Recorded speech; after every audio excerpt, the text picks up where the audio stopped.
ମୁଣ୍ଡିଆଟେ ପକେଇବ ତାପରେ ଯାଇ ଆସିବ। ଚୈତି ଆଲୋ ଏ ଚୈତି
ଆମେ ପୁରା ଅଜାତି ଅଛୁଆ ମଣିଷ ମନ୍ଦିର ଛୁଇଁଲେ ପାପ ଲାଗିବ ଭାଗବତ ବସି ଅଭିଶାପ ଦେବେ ପଣ୍ଡା ସାମନେ ଆମକୁ ଏକ କରିବା କରି ନିଆଁ ପାଣି ବାସନ୍ଦ କରିଦେବେ ଆମ ମନ୍ଦିରଟା ଅପବିତ୍ର ହେଇଯିବ ଲୋ।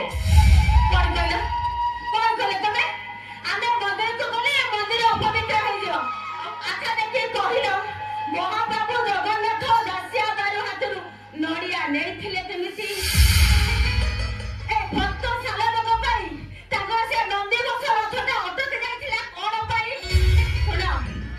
ମହାପ୍ରଭୁ ଜଗନ୍ନାଥ ହଉଛନ୍ତି ଭକ୍ତଙ୍କ ଭଗବାନ। ତେଣୁ ତାଙ୍କ ପାଖରେ ଜାତି ଅଜାତି ଛୁଆ ଅଛୁଆ କିଛି ନାହିଁ। ତତେ ମୁଁ ହାତ ଯୋଡୁଛି ଲୋ ତୋ ସାଙ୍ଗେ ମୁଁ ଯୁକ୍ତିରେ ପାରିବିନି ହେଲା।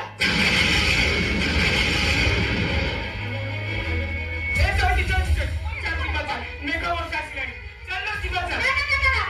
ମୁଁ ଯିବିନି ଘରକୁ। ନା ନା ମୁଁ ମନ୍ଦିରକୁ ଯିବି ମୋ ମନ କଥା କହିବି। ଆଉ କି ମନ କଥା ଜଣେଇବୁ ଲୋ? ଏତେ ବଡ ବଡ ଡାକ୍ତରଙ୍କୁ ଦେଖେଇଲେ ନା ପଣ୍ଡିତ ଆମେ ସମସ୍ତଙ୍କ ଜାତକ ଦେଖିଲେ ହେଲେ ସମସ୍ତଙ୍କ ମୁହଁରେ ସେ ଗୋଟିଏ କଥା ଆମେ ଆଉ କେବେ ବାପା ମା ଡାକ ଶୁଣିପାରିବା। ଯେତେ ଦିନ ଏ ହାତ ଗୋଡ ଚାଲିଥିବ ଫୁଲା କି ବଞ୍ଚିବା। ଯୋଉଦିନ ହାତ ଗୋଡଟା ରହିଯିବ ସେଇଦିନ ଆମ ଏ ଚିଲୁଟା ଆମର ସେବା କରିବ। ଆମେ ମନ ବେଳେ ଆମକୁ କାନ୍ଧରେ ପୁଣି ମଶାଣିକି ଦବ ଆମ ମୁହଁରେ ନିଆଁ ଦବ। ତମେ ସିନା ଆଶା ଛାଡି ସାରିଲେଣି ହେଲେ ଭଗବତୀ ଗୋସାଇଙ୍କ ଉପରେ ମୋର ଯଥେଷ୍ଟ ଭରସା ଅଛି। ହଁ ତମେ ଦେଖିବ ଭଗବତ ଗୋସାଇ ମୋ ଡାକ ଶୁଣି ମୋ ଗୋଡେ ପୁରେଇ ଦେବି। ଯାହା ନେଇ କରମେ ତାକି ମିଳିବ କରମେ।